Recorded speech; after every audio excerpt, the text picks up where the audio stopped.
நம்பகமான விஷயங்களை தொடர்ந்து உரையாடி வருகிற நியூஸ் ஃபோக்கஸ் தமிழ் சேனலை சப்ஸ்கிரைப் பண்ணுங்க. தொடர்ந்து ஆதரவு தாருங்கள்.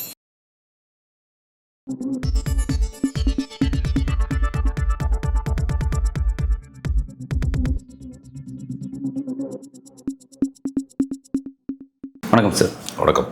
அதானியும் ஸ்டாலினும் சந்திச்சு பேசிக்கிட்டாங்களா, என்ன பேசிக்கிட்டாங்க அப்படின்ற ஒரு கேள்வியை ராமதாஸ் அவர்கள் எழுப்பினார். அந்த கேள்வியை நிருபர் முதல்வர்கிட்ட எழுப்பும் போது அவருக்கு வேறு வேலை இல்லை அப்படின்ற லெவலில் அந்த விஷயத்தை உதாசனப்படுத்திட்டு போயிட்டாருங்கிறத பார்த்தோம். பரபரப்பான விஷயம். அந்த விஷயத்தில் இப்போ அந்த அதானி விவகாரத்தை பற்றி எதுவும் பேசப்படாமல் மருத்துவர் ராமதாஸ் அவர்களை ஸ்டாலின் அவர்கள் இழிவாக பேசிட்டாரு, ஒரு அருவருக்கத்தக்க வகையில் நடந்துக்கிட்டாரு அப்படின்ற லெவலில் காட்டமாக நேற்றிலேருந்து அவருடைய மகன் அன்புமணியிலிருந்து அப்படியே கிளம்ப ஆரம்பித்த அந்த விஷயம் அப்படிங்கிறது தமிழ்நாட்டில் இன்றைக்கி பல்வேறு மாவட்டத்தில் பாமகவினர் ஸ்டாலினுக்கு எதிராக கோஷங்கள் எழுப்புறது, சில வன்முறை ஆக்டிவிட்டிஸ் ஈடுபடுறது அப்படிங்கிற அளவுக்கு அந்த விஷயங்கள் நகருது. சீரியஸான விஷயம் நகருது. எப்படி பார்க்குறீங்க? அதானி என்கிற பெரும் முதலாளி, கார்ப்பரேட் நிறுவனங்கள், பல முறைகேடுகள் என்றெல்லாம் பேசப்படுகிற அதானி குறித்து அவரை சந்தித்தது முதலமைச்சர் செய்த தவறு என்ற ஒரு விமர்சனத்தை இவர்கள் செய்கிறார்கள் என்றால் அதற்கான அதிகாரப்பூர்வமான அறிவிப்போ தொழில் முனைவோர் சார்ந்த ஏதோ ஒரு திட்டம் சார்ந்து இந்த முதலமைச்சர் சந்தித்தார் என்கிற அஃபிஷியலான அறிவிப்பு இல்லாத பட்சத்தில் இவர் ஒரு கருத்தை அவர் சொல்கிறார். அது ஊர்ஜிதப்படுத்தப்படாத உண்மையா இல்லையா என்று தெரியாத ஒரு தகவலைத்தான் மருத்துவர் ராமதாஸ் ஒரு அறிக்கையின் வழியாக கேட்கிறார். இதே பாட்டாளி மக்கள் கட்சி, இதே ராமதாஸ் எத்தனை முறை அதானி குறித்து தனிப்பட்ட முறையில் அவர்கள் விமர்சனம் செய்திருக்கிறார்கள். இப்பொழுது கூட அந்த சூரிய ஒளி மின்சாரம் சார்ந்த இதுக்கு 20 ஆண்டு கால ஒப்பந்தத்திற்கு 2200 கோடி லஞ்சமாக பெற்றிருக்கிறார்கள் அப்படிங்கிறது வரைக்கும் பல முறைகேடுகள் நடந்திருக்கிறது என்று அமெரிக்க நீதிமன்றம் வரைக்கும் அதை காட்டி அங்கு 6200 கோடி வரைக்கும் பல நிதி மோசடிகள் இதற்குள்ள நிகழ்ந்திருக்கிறதுன்னு ஒரு வழக்கு பதிவாகிற இந்த காலகட்டத்தில் அதற்கு எதிராக பாட்டாளி மக்கள் கட்சி ஏதாவது பேசியிருக்கிறதா? அதானியை, அம்பானியை, கார்ப்பரேட் நிறுவனங்களை வளர்த்தெடுக்கக்கூடிய இடத்தில் பாஜக இருக்கிறதே. தேர்தல் நிதி வசூல் பண்ண இடத்துல இருந்து பல விஷயங்களை நம்ம பார்த்தோம். விமான நிலையம் தனியார் மயமாக மாற்றப்படுகிறது.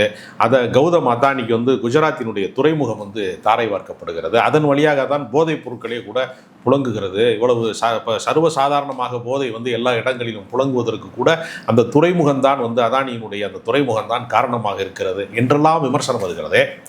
இதை பற்றியெல்லாம் இவர்கள் ஏதாவது விமர்சனம் செய்திருக்கிறார்களா? பாஜகவும் அதானியும் கொஞ்சி குழவுகிறார்களே, அதை பற்றி 1000 தடவைக்கு மேலே தொடர்ச்சியாக இன்றைய எதிர்க்கட்சி தலைவராக இருக்கக்கூடிய ராகுல் காந்தி அவர்கள் தொடர்ந்து பேசி வருகிறாரே, அப்போது ஏதாவது பேசியிருக்கிறார்களா? ஒரு மாநில அரசை சிறுமைப்படுத்துவதற்காக, அவர்களை கொச்சைப்படுத்துவதற்காக ஒரு குறுக்கு கேள்வி இவங்க கேட்குறாங்க. இது ஏன் அவர்களை பார்த்து கேட்குறாங்க? நான் திரும்பவும் சொல்கிறேன், ஒரு என்எல்சிக்கு முன்னாடியே என்எல்சிக்கு நிலம் வழங்கிய விவசாய நிலங்களை வழங்கியவர்களுக்கு உரிய தொகை வழங்கப்பட்டு விட்டது. குறிப்பிட்ட காலகட்டத்திற்கு பின்பு அந்த நிலங்களை நாங்கள் கையகப்படுத்துவோம் என்று சொன்ன போது அந்த விவசாய மக்கள் என்ன சொன்னா, நீங்கள் கையகப்படுத்துகிற வரைக்கும் நாங்கள் அந்த நிலங்களை பயன்படுத்திக்கிறோம், நாங்கள் விவசாயம் பண்ணிக்கிறோம் என்று சொன்ன அந்த நிலங்களை கையகப்படுத்துவதற்கு என்எல்சி காவல்துறை உதவியோடு களத்தில் இறங்கிய போது யாருக்கு எதிராக போராடினார் அன்புமணி ராமதாஸ்? அந்த நெய்வேலியினுடைய அந்த என்எல்சியினுடைய வாசலில் நின்று கொண்டு ஒரு போராட்டத்தை கடந்த ஆண்டு நடத்தினார்ல, யாருக்கு எதிராக நடத்தினார்? என்எல்சி நிர்வாகத்துக்கு எதிராக நடத்துவதற்கு பதிலாக தமிழ்நாடு அரசுக்கு எதிராகத்தான் அவர் நடத்தினார். இது எவ்வளவு பெரிய தந்திரம்! ஒரு சாதாரணமாக ஒரு சாலை ஓரத்தில் ஒரு கடை கட்டப்பட்டிருக்கிறது, கொஞ்சம் இழுத்து கட்டி வச்சுட்டாங்க அப்படின்னா அந்த ஆக்கிரமிப்பை அகற்றுவதற்கு கூட காவல்துறை உதவியோடு தான் அகற்றுவாங்க. காவல்துறையிட்ட சொல்லாமல் ஒரு கோர்ட் ஆர்டர் இருக்குது அப்படின்னா நீங்கள் ஒரு வீடையோ இல்லை தனிப்பட்ட கடையவோ ஒரு சிறு பகுதியை கூட இடிக்க முடியாது, காவல்துறை அனுமதியோடு தான். அது அப்போ எல்லா முறையுமே மாநில அரசின் மீது பழிசாட்டுவதற்கான வாய்ப்பாக இன்றைக்கு இருக்கக்கூடிய கார்ப்பரேட் அரசியலில் அந்த பழி பாவத்தை எல்லாம் தூக்கி ஒரு மாநில அரசு மேலே போடணும் என்கிற உள்நோக்கத்தை கழித்து விட்டு இவர்களுக்கு ஏதாவது வேறு காரணங்கள் இருக்கிறதா? அரசியல் உள்நோக்கம் இல்லாமல் இதை இவர்கள் அணுகியிருக்கிறார்களா? இது பொது நலன் சார்ந்த பிரச்சனையாக இதை அணுகியிருக்கிறார்களா என்கிற ஒரு கேள்வி இருக்கிறது. அதனால தான் முதலமைச்சர் எரிச்சல் பட்டு அவருக்கு வேற வேலை கிடையாது, என்று ஒரு சாதாரணமாக அந்த கேஷுவலாக சொல்கிற ஒரு வார்த்தை தான். அவரை வந்து அவமதிக்க வேண்டும் என்கிற அர்த்தத்துலலாம் சொல்லலை, கொச்சைப்படுத்துகிற விதத்துலலாம் சொல்லலை. அவருக்கு இப்போ வேலை கிடையாதுன்னு சொல்லியிருக்காரு. அது உண்மையும் தானே. அரசியல் அடிப்படையில் முதல்வர் அவர்கள் வந்து அந்த மாதிரி ஒரு சீனியர் தலைவர், ஒரு தன்னோட தந்தைக்கு ஈக்குவலான ஒரு தலைவர் அப்படிங்கிறது ஸ்டாலின் அவருக்கு நல்லாவே தெரியும். பட் அது சொல்கிற விதம் வேறு மாதிரி சொல்லியிருந்திருக்கலாம். பட் வந்து என்னென்னா, இப்போ இந்த விஷயத்தில் வந்து பார்த்தீங்கன்னா, அந்த அதானி விஷயம் சார்ந்த டிஸ்கஷன் மாறல. இப்போ வந்து மருத்துவரை வந்து இவர் அவமதிச்சிட்டாரு, ஸ்டாலின் அவர் அவமதிச்சிட்டாரு அப்படிங்கிற மாதிரி தான் அந்த டிஸ்கஷன் வந்து பாமக வெர்சஸ் டிஎம்கே அப்படிங்கிற மாதிரி இந்த விஷயம் நகர்ந்துருச்சு. இதை எப்படி பார்க்கலாம்? இல்லை, அதாவது அவருக்கு வந்து வேலை கிடையாதுன்னு சொல்கிறது, உங்களுக்கு அரசியலில் வேறு வேலை திட்டம் கிடையாதா என்பதனுடைய சுருக்கம்தான். அது ஒன்றும் தவறான வார்த்தையெல்லாம் கிடையாது. அவரை கொச்சைப்படுத்துகிற ஏதாவது ஒரு தவறான சொல்லை கூட அவர் சொல்லலை. அப்படி சொல்லலை. வேலை கிடையாதுன்னா என்ன அர்த்தம்? அரசியலில் ஏதாவது வேற நல்ல வேலையாக பாருங்கடா, மக்களுக்கான வேலை திட்டம் உங்கள் இடத்துல இல்லை, அதற்கு ஏதாவது ஒரு உருப்படியாக நீங்கள் எதையாவது பேசுங்க, மக்களுக்காக போராடுங்க, அதனால உனக்கு வேறு வேலை கிடையாதான்னு சொல்கிறது ரொம்ப சாதாரண ஒரு மொழியில் சொல்லக்கூடிய ஒரு விஷயம் தானே தவிர, அது மிகுந்த உள்நோக்கத்தோடு ரொம்ப காயப்படுத்துகிற விதமாக, ஒருத்தரை கொச்சைப்படுத்துகிற விதமாக, அவதூறு பரப்புகிற விதமாக சொல்லப்பட்டதாக ஏற்க முடியாது. இல்லை, இப்போ அடிப்படையில் வந்து அதானி சம்மந்தமான விஷயம் அப்படிங்கிறது வந்து அமெரிக்க நீதிமன்றத்தில் ஒரு முக்கியமான ஒரு வழக்கம் மாறிடுச்சு. யார் யாரெல்லாம் அக்யூஸ்ட்னே அவங்க பேச ஆரம்பிச்சிட்டாங்க. 5 ஸ்டேட்டில் இந்த விஷயம் நடந்திருக்கு. 5 ஸ்டேட்டில் யாருக்கு, அதாவது அவங்க டீகோட் பண்ணது யாருன்னா, முன்னாள் முதல்வர் ஜெகன்மோகன் ரெட்டி மட்டும் ஆந்திராவில் அவரை தான் டீகோட் பண்ணியிருக்காங்க. மற்றவங்க எல்லாருமே வந்து ஜம்மு காஷ்மீர் இருக்குது, ஒடிசா இருக்குது, தமிழ்நாடு இருக்குது, இந்த மாதிரி ஸ்டேட்ஸ்லாம் அந்த லிஸ்ட்டில் இருக்குது. டான்ஜென்கோ வந்து குற்ற வழக்கில் சேர்க்கப்பட்டிருக்கு அப்படிங்கிற ஒரு முக்கியமான விஷயம். டான்ஜென்கோ குற்றவாளி அப்படின்னும் போது இனி மின்சாரத்துறையும் தமிழ்நாடு மின்சாரத்துறையும் டான்ஜென்கோவும் ஒரு கூட்டு ஒப்பந்தத்தில் இயங்கிட்டு இருக்காங்க. அப்படி இருக்கும்போது அடிப்படையில் வந்து மின்சாரத்துறை அமைச்சர் நாளைக்கு வந்து இந்த விஷயத்தை பதில் சொல்ல வேண்டிய நெருக்கடி வரும். அவர் கேபினெட்டுங்கிறது ஒரு கூட்டு பொறுப்பு இல்லையா, அடுத்து ஸ்டாலின் பதில் சொல்ல வேண்டிய நெருக்கடி வரும். ஒரு சீரியஸான ஒரு விஷயம் இல்லையா, அது அமெரிக்கா வரையும் போயிருக்கு அப்படிங்கிறத பார்க்குறோம். இப்போ அப்படி இருக்கும்போது இந்த விஷயத்தில் சம்மந்தப்பட்ட எதிர்க்கட்சி தலைவர் எடப்பாடி பழனிசாமி சரியாக கேள்வியை ஆளுங்கட்சி நோக்கி கேட்டிருக்கணும். அவர் கேட்காம விடும்போது அப்போ அடுத்த ரோலாக இவர் ஒரு சீனியர் பாலிட்டிஷியன் அப்படிங்கும்போது இவர் ஒரு கேள்வி ரைஸ் பண்ணுறாரு. அதில் என்ன ஒரு தப்பு இருக்கும்? 2020-21 காலகட்டங்களிலே அதிமுக ஆட்சி தான் நடந்தது. அந்த காலகட்டத்திலே தான் இந்த ஒப்பந்தங்கள் சார்ந்த விஷயங்கள் நடந்திருக்கிறது என்பதான் அறிக்கை. அதைத்தான் வந்து மின்சாரத்துறையினுடைய அமைச்சராக இருக்கக்கூடிய செந்தில் பாலாஜி அதை தெளிவுபடுத்தியிருக்கிறார், அறிக்கையின் வழியாக தெளிவுபடுத்தியிருக்கிறார். அதனால் யாரும் பதில் சொல்லாமலாம் கிடையாது. முதலமைச்சர் அப்படி ஒரு அவசர கதியில் சொல்லியிருந்தாலும் கூட அதற்கான விளக்கத்தை இன்றைய மின்சாரத்துறையினுடைய அமைச்சர் வந்து விளக்கம் சொல்லிட்டாரு. அப்போ நீங்கள் என்ன சொல்கிறீங்கன்னா, எடப்பாடி பழனிசாமி வந்து இதை ஏன் வந்து கேள்வியாக எழுப்பலைன்னா, அவர் காலத்தில் தானே நடந்துச்சு. அவர் எப்படி வந்து மல்லாக்கப்படுத்திக்கிட்டு வச்சு போகிறது மாதிரி சுய விமர்சனமாக அது மாறிவிடும். அதனால் 2020-2021 காலகட்டத்தில் நடந்தப்ப பாமக யாரோட கூட்டணியில் இருந்தாங்க? இதான் ரொம்ப முக்கியமான கேள்வி. அதிமுக கூட்டணியில் தான் இருந்தாங்க. இந்த ஒப்பந்தம் நிகழ்ந்த போது அல்லது இந்த முறைகேடு நடந்ததாக சொல்லப்படுகிற காலகட்டம் என்பது அந்த குற்றச்சாட்டுக்கான காலகட்டத்தில் இவங்க கூட்டணியில் இருக்கிறாங்க. இல்லை, 2 பிரச்சனை நடந்திருக்கு. அதில் ஒன்று, இந்தோனேசியாவிலேருந்து நிலக்கரி வாங்குறதுக்கான ஒரு ஒப்பந்தம், மின்சார தயாரிக்க நிலக்கரி வாங்க ஒப்பந்தம், அதில் கூடுதல் விலைக்கு வாங்கினாங்கன்னு சொல்லிட்டு அன்றைக்கி இருந்த ஏடிஎம்கே கவர்மெண்ட் அவங்க வந்து ஒரு தப்பு பண்ணியிருக்காங்கிற ஒரு குற்றச்சாட்டு ஆல்ரெடி இருக்குது. புதிய குற்றச்சாட்டு என்னன்னா, சூரிய ஒளி மின்சாரம் சம்மந்தமான விஷயம் அது இந்த டிஎம்கே பீரியட் கவர்மெண்ட் தான் நடந்திருக்கு. அந்த ஒப்பந்தம் இவங்க பேர்லாம் போடப்பட்டிருக்கு. அப்போ இவங்க தான் அதுக்கு ரெஸ்பான்சிபிள். அவங்க ஒரு பிரச்சனைக்கு ரெஸ்பான்சிபிள்னா இவங்க ஒரு பிரச்சனை ரெஸ்பான்சிபிள். அப்படி இருக்கும் 2 பேருமே அந்த விஷயத்தில் சம்மந்தப்பட்டிருக்காங்க. அப்போ அதன் அடிப்படையில் வந்து ராமதாஸ் அவர்கள் ஒரு கொஸ்டின் ரைஸ் பண்ணல. அதாவது ஒன்றை அரசியலாக அணுகுவது என்பது வேற, அவதூறாக வந்து ஒரு விஷயத்தை மாற்ற வேண்டும் என்பது வேற. அதாவது என்ன சொல்றதுன்னா, இன்றைக்கு எல்லாமே தனியார் மயமாக மாறுவது என்பது மத்திய அரசாங்கத்தினுடைய திட்டத்தின் கீழே தான் இந்த சூரிய ஒளி மின்சாரத்தினுடைய திட்டத்தினுடைய மொத்த அதிகாரமே மத்திய அரசாங்கத்திடம் தான் இருக்கிறது. மாநில அரசு என்பது அதிகாரம் குறைக்கப்பட்ட ஒரு அமைப்பாக இருக்கிறது என்கிற யதார்த்தத்தை புரியாமல் ஏதோ மாநில அரசுக்கு எல்லா அதிகாரமும் வழங்கப்பட்டது போன்ற ஒரு தோற்றத்தை வந்து பல பேர் உருவாக்க பார்க்க, குறிப்பாக மாநில கட்சி தலைவர்களாக இருக்கிறவர்களையே எதிர்கட்சி அரசியல் செய்யக்கூடியவர்களாக என்ன செய்கிறாங்கன்னா, இப்போ உதாரணத்துக்கு நீட் தேர்வு இருக்குன்னா அதை இல்லாமல் செய்வதற்கான அதிகாரம் மத்திய அரசாங்கத்துக்கு தான் இருக்கிறது. மாநில அரசு வந்து தீர்மானம் தான் போட முடியும். உடனே என்ன பண்ணுறாங்க, திமுக இரட்டை வேடம் போடுகிறது. நீட் தேர்வில் பார்த்தீங்களா, திமுகவுடைய நிலைப்பாடை பார்த்தீங்களா, நாங்கள் வந்து உடனே நீட்டை நீக்குவோம் சொன்னாங்க, நீக்கவே இல்லை அப்படின்னு சொல்கிறாங்க. இது புரிஞ்சுதான் பேசுகிறாங்களா, புரியாமல் தான் பேசுகிறாங்களா, இப்போ நீ உண்மையிலேயே பைத்தியமா இல்லை பைத்தியம் மாதிரி நடிக்கிறியான்னு கேட்பாங்களா, அதே மாதிரியே தான் பேசுகிறாங்க எல்லாத்துலேயுமே. கச்சத்தீவு மேட்டர் கூட எடுத்துக்கங்களேன். கச்சத்தீவை தாரை வார்த்தை அன்றைய மத்திய அரசாங்கம் தான் அது கொடுத்துருக்காங்க. அதற்கு எதிராக கண்டன தீர்மானத்தை வந்து சட்டமன்றத்தில் வந்து முதலமைச்சராக இருக்கக்கூடிய அன்றைய முதலமைச்சராக இருந்த கலைஞர் கருணாநிதி அவர்கள் வந்து ஏற்றியிருக்காங்க. ஒரு மாநில அரசினுடைய எல்லை என்ன என்பதை புரிந்து கொள்ளாமல் தேசிய கொடி ஏற்றுறதுக்கே அவர் போராடி இருக்கிறாருங்கிறது தான் வரலாறு. இந்த அடிப்படை உரிமைகளையே ஒரு மாநில முதலமைச்சருக்கு வழங்காமல் இருப்பதனால தான் நெடுங்காலமாக வந்து மத்தியில் கூட்டாட்சி மாநிலத்தில் சுயாட்சி என்கிற ஒரு வார்த்தையவே அவங்க சொல்கிறாங்க. அப்போ இதெல்லாம் யாரை பார்த்து கேட்க வேண்டும்? நான் இதை கேட்கவே கூடாது, இந்த விமர்சனம் தவறுன்னு நான் சொல்ல வரல. நீங்கள் இதை கேட்க வேண்டும். கேட்கும்போது யாரை நோக்கி கேட்க வேண்டும்ங்கிற ஒரு கேள்வி இருக்காது. அந்த இடத்துல அவங்க என்ன செய்கிறாங்கன்னா, மாநில அரசை குற்றப்படுத்த வேண்டும் என்கிற அரசியல் உள்நோக்கத்தோடு இதை அணுகுறாங்க. இல்லை, இப்போ ராமதாஸோட கேள்வி என்னன்னா, தனிப்பட்ட முறையில் வந்து அதானியை வந்து நீங்கள் சந்திச்சிருக்கீங்க, முதல்ல வந்து தனிப்பட்ட முறையில் நீங்கள் சந்திச்சிருக்கீங்க அப்படின்ற மாதிரி செய்தியில் வந்துட்டு இருக்கு. அது உண்மையாக பொய்யா? உண்மைனா எதுக்கு சந்திச்சிங்க? அஃபிஷியல் மீட்டிங் அப்படின்னா அது சந்திக்க வேண்டிய இடம்னு ஒன்று இருக்குது. உங்கள் வீட்டில் சந்திச்சா நியூஸ் வருது. அப்படி இருக்கும்போது ஏன் அப்படின்ற கேள்வி பாஜக தரப்புலேருந்து அண்ணாமலை கூட கேட்டாருன்னு பார்த்தோம், கடந்த காலத்தில் கேட்டாருன்றதெல்லாம் பார்த்தோம். பட் இப்போ வந்து ராமதாஸ் அவர்கள் கேட்குறாரு, கொஸ்டினில் தப்பு இருக்கா அல்லது கேட்ட விதத்தில் தப்பு இருக்கா? ஏன் வந்து இந்த விஷயம் ஒரு சர்ச்சையாக மாறுது?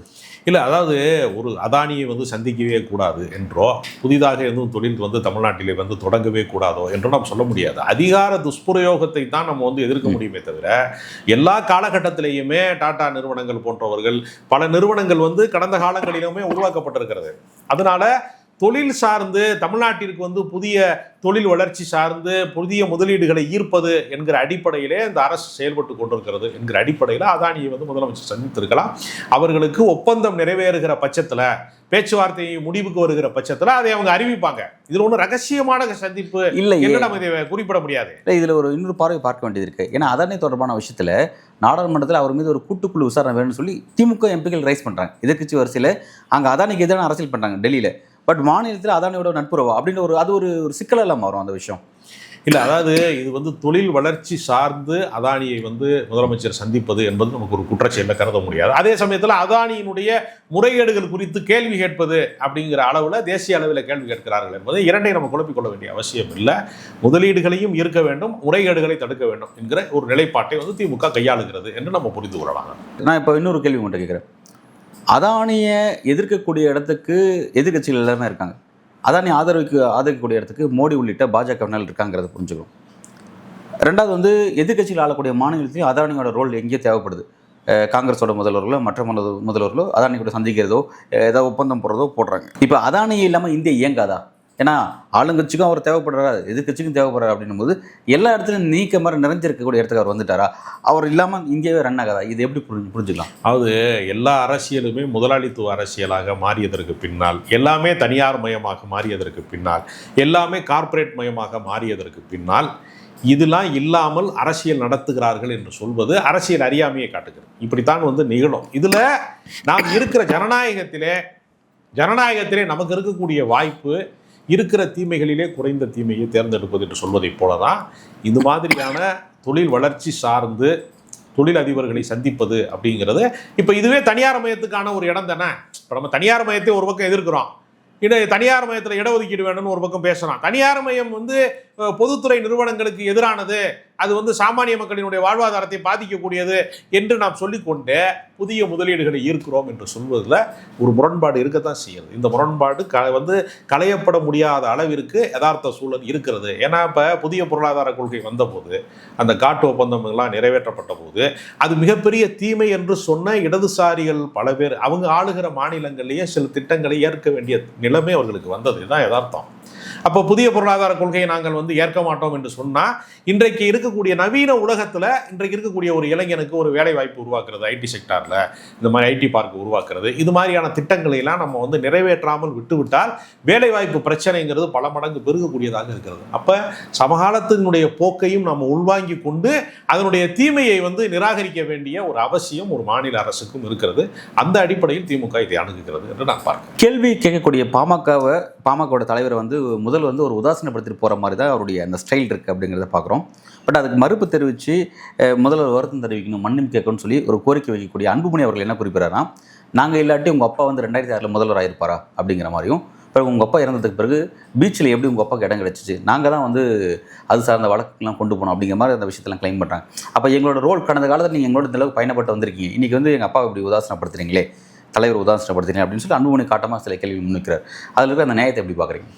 திண்டிவனத்தை தாண்டி விட்டாலே கட்சி இல்லை என்கிற நிலைமையில் வட மாவட்டங்களில் மட்டுமே இருக்கக்கூடிய இவர்களுக்கு 5.4% தான் வாக்கு வங்கி இருக்கிறது என்று சொல்லக்கூடிய அளவிற்கு அரசியல் செய்யக்கூடிய இவர்கள் 2006 கூட்டணியில் இருந்த காரணத்தினால ஒரு 18 சீட்டுகள் அவங்க வெற்றி பெற்றாங்க. அந்த முறை வந்து திமுக வந்து ஒரு 98 சீட்டு மட்டும்தான் பெற்றார்கள். அந்த காலகட்டத்தில் காங்கிரஸும் கூட்டணியிலே இருந்தது. காங்கிரஸ் வந்து ஒரு கூட்டணி ஆட்சிக்கு வருவதற்கான வாய்ப்பு அவர்களுக்கு இருந்தது. 30க்கும் மேற்பட்ட சட்டமன்ற உறுப்பினர்கள், 34 சட்டமன்ற உறுப்பினர் வரைக்கும் அவங்க இருந்தாங்க. இவங்க அதுக்கு கீழே 18 தான் இருந்தாங்க.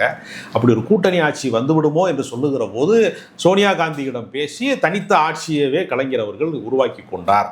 அந்த காலகட்டத்தில் பாட்டாளி மக்கள் கட்சி கொடுத்த குடைச்சல் இருக்கு பாருங்க. இது ஒரு மைனாரிட்டி கவர்மெண்டாக இருக்கிறது என்கிற காரணத்திற்காகவே அரசை குறித்து கடுமையான விமர்சனங்களை முன்வைத்து மிகப்பெரிய குடைச்சலை கொடுத்தாங்க.